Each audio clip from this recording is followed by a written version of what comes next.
This will be a video showing two of my Ericsson made phones. One's Ericsson 332 clone, and one was that made by Ericsson and used over here in Australia in the Melbourne area. After watching them get ones, I thought I'd make a very detailed video of my 332s. I don't actually have a genuine GPO 332. I have the 312, but I'm actually going to restore it, get some original parts to restore, because I'm going to put a dial 21 on it and a handset from that phone. Now, this phone I did get, it was kind of bodged. A lot of people bodged a lot of parts on it, like they put an RJ45 cable on it to try and convert this phone, and they put the wrong type of transmitter in here. They put one for the PMG 802 series telephone in it. This one is an Ericsson because it's listed Ericsson on the base. N1002H71. And this is a PMG one made by Ericsson. Was all original except the junction box. I refitted the junction box. It was actually a BT. I think that means block terminal number 20. So this come on its side since that number. PMG 332 AT was automatic table phone. It means S1 and 1952 is the date. E55 though, whoops, camera's rubbish. This camera's good for train spotting, but not as good as filming telephones. But the E55 means Ericsson model 55 in case of this, I'm guessing. But this is the N1002 model. Like they both function very well. I have got that's got the original. I put junction box on this cable. It has original cord. Fitted junction box, and I've put a black RJ11 for what goes into my system. Both of these are unconverted phones. They never have the. Well, this one's unconverted. Never converted for the modern system. I have put a resistor in, and I think I put the resistor inside the junction box in memory. That is a telephone number. I'm not sure if it's a previous number. That's it might be an emergency number. Pretty sure. There's a dial. That's a replica dial label. I do have the original one, and I copied it and put it into this phone. Plus, the dial was busted on it. I was able to rebuild this dial and get it working, because it does. When I turned it, the spring would not bring it back. It would get stuck in that and never come back. And I got the original spring working in this phone. Now, this one was completely messed with this phone. The only thing original left on this phone was the actual phone itself, the handset cable, and nothing else. It had the original circuitry inside. That was it. The line cord was bodged to an RJ45, and the receiver capsule was bodged to an 802 series phone. This was broken off, and I still got to try and get a bolt to get another one of them to replace that because it's broken. Or I'll try and bolt it in such a way on the inside to keep that in place. I do want to keep that original. Well, it's not original to this phone, but this was but previously, when I went to my older antique store I used to go to down in Geelong when I lived about in Geelong a couple of years ago, I did buy a bunch of spare parts I had there. And the line cords I bought, because there was spare line cords I bought a couple, I put this straight line cord on. It matches the handset cord.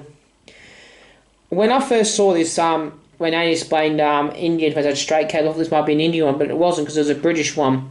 But this has a very rare type of handset, because normally Ericsson phones, and 332s and all this, normally had the plaited cable. And this one's weird as well, because it has the old cable like this as well, but normally have plaited cables like that 162, that normally have that plaited cable like that on them. That's all original, except the spit cup, because the spit cup was replaced on it. I've replaced it with a new one because it had a big crack for it. But that phone is all original except that cup. That is original cup, not the modern replacement you get from Britphone. But this phone now, I'm going to pause the video and come back shortly when I've taken the cases off. Well, I'm back now. Now, inside the phones, you have all the components to make the phone work. You have the bell capacitor. What is actually in use on my system, because the way my system works over here in Australia, we don't have internal capacitors in the phone jacks like over in the UK. We have like the 2-wire phone system here, like America does. So we have to have these capacitors in the phones, like same with 746 and that, in line to make the bells work. You have the induction coil on the left. You have the 1000 ohm bell coils, two 500 ohms in series. The gongs, 24A. No, 2A and 2. Same on the other one as well. You can see it's made by Ericsson because it has got the Ericsson part number starting with an N.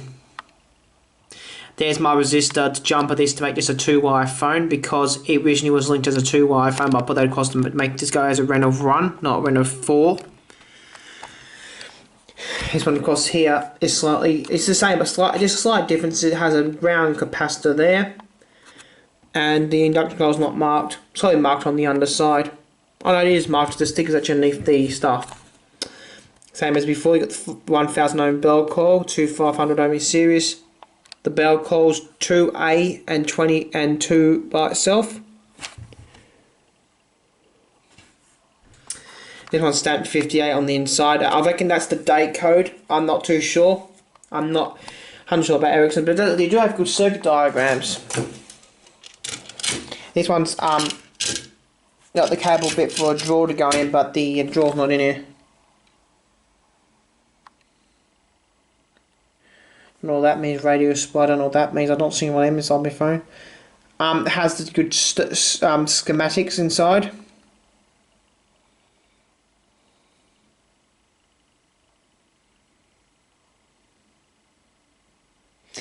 These would work on a CB exchange. Now they have got the dial, they would still work on a CB, so now you don't have to bypass the thing.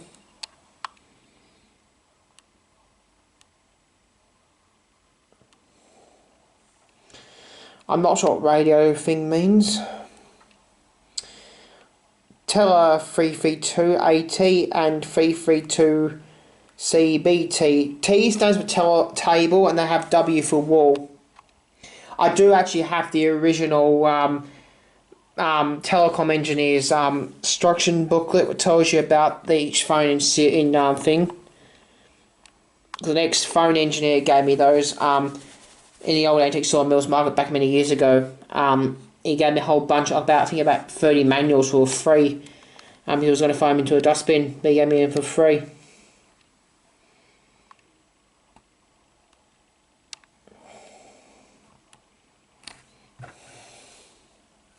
Yeah, that number there, number 20, means the junction box. Just ignore the bodge I've done with a bit of tape there to hold the thing in place. Forgot this the right way around? Oh, that way around. That's not the model number, it's the part number, because it's the circuit diagram.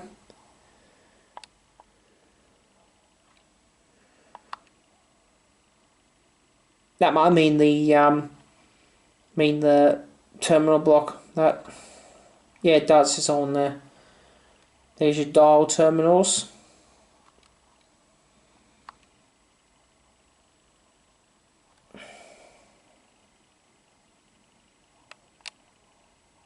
Bells. That's the induction coil.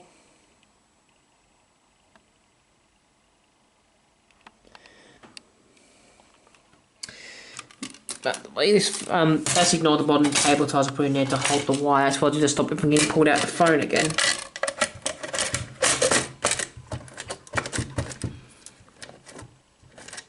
I'll show you why I didn't set the junction box in a minute once I tighten this up.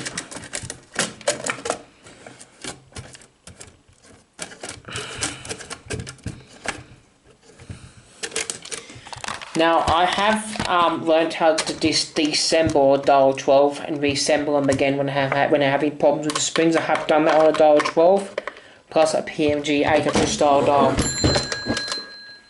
But if you don't know what you're doing with phones, I wouldn't recommend pull a dial apart because you probably never get back together again. So I would pain to put back together again.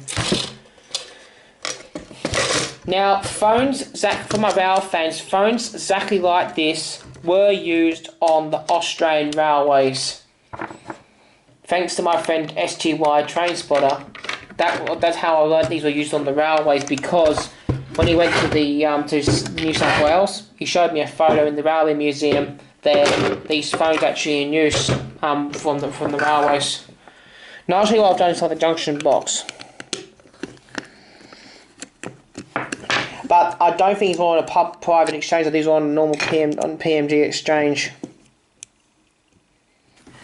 Now, that's my line coming in from the outside line. Bugs actually. Anything about Australia, a lot of these bloody stupid cockroaches always like to make homes inside your telephones all the time. That's the line from the phone. That's just jumped there because it's one terminal, and that's my line coming in from the telephone exchange. But originally that would be in a cable that came straight in from the skirting board and hardwired in. This bit of wire is just a strain release I did on both sides of the cable, so when you yank on this it won't come out. I've actually wrapped that crown around the cable very tight, so when it yanks out it won't actually yank the cord out of the junction box. I will recommend this from many years ago here. If you ever have any pet rabbits, don't leave the telephone cables in reach of them, because my old pet rabbit I used to have actually chewed through the junction box wire once. One of my 300 series phones I had many years ago. It chewed right through the cable like that, and he wrecked my telephone. And I just only put it into service, and he goes to chewing through the cable. I had no cable in my telephone.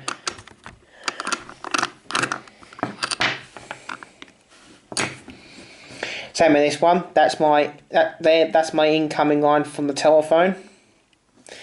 Then that's the one coming in from the phone, and that's my strain release I did there.